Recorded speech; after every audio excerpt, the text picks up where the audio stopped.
Hello, welcome to Poetry Changes Lives, my book of poetry, history, thought for the day, all in one book as usual. Here I am reading it again. It's a bit of a wet day today in London, but we're not put off by that. Poetry, I find, does me a lot of good. Just reading a poem every day, I find hugely enjoyable, puts me in a good mood. I recommend it to you or any of your friends. Try giving this book to your friends. It makes a great present, I think.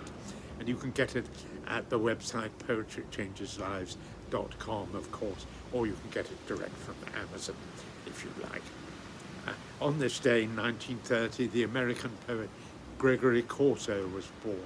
He was a member of the Beat generation, a very influential group of Americans who, after World War II, changed really the way poetry and literature was seen.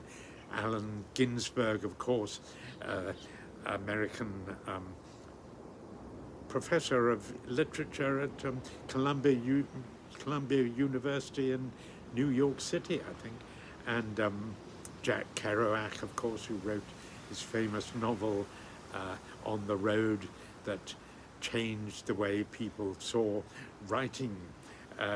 They were greatly influential. Of course, quite often they were fueled by a bit of drug taking and alcohol as well, but they produced some remarkable work, well worth reading if you don't know them. Corso himself came from a poor background. His childhood education was not good at all. He ended up in prison on probation, that kind of thing, but somehow managed to charm his way into Harvard University, where he studied literature, became a great admirer of the romantic poets such as Shelley, Wordsworth, Coleridge.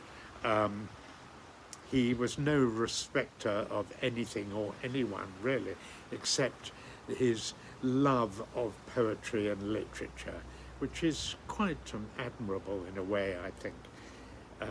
He requested when he died that his ashes be buried at the foot of Shelley's grave in Rome, and that happened. A rather moving tribute, I think. He saw Shelley as a revolutionary of spirit and, as I say, greatly admired him. Today I'm going to read a poem by Canadian Bliss Carman, whose work is not that different from Corso's or some of those other Beat generation. I like it. See what you think of this one.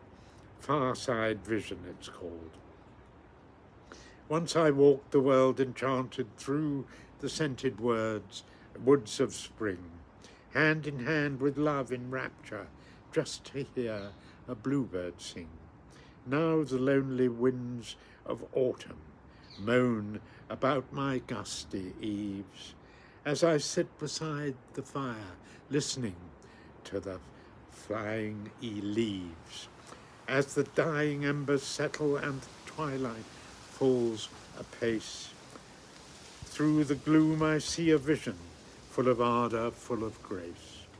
Eyes more wonderful than evening, with the new moon on the hill, with mouth the traces of God's humour in its corners lurking still. Ah, she smiles in recollection, lays a hand upon my brow, rests this head upon love's bosom. Surely it is April now. I like that image of April, and she smiles in recollection, lays a hand upon my brow, rests this head upon love's bosom. Today I give thanks for the poetic revolutionaries of spirit. Thank you for listening.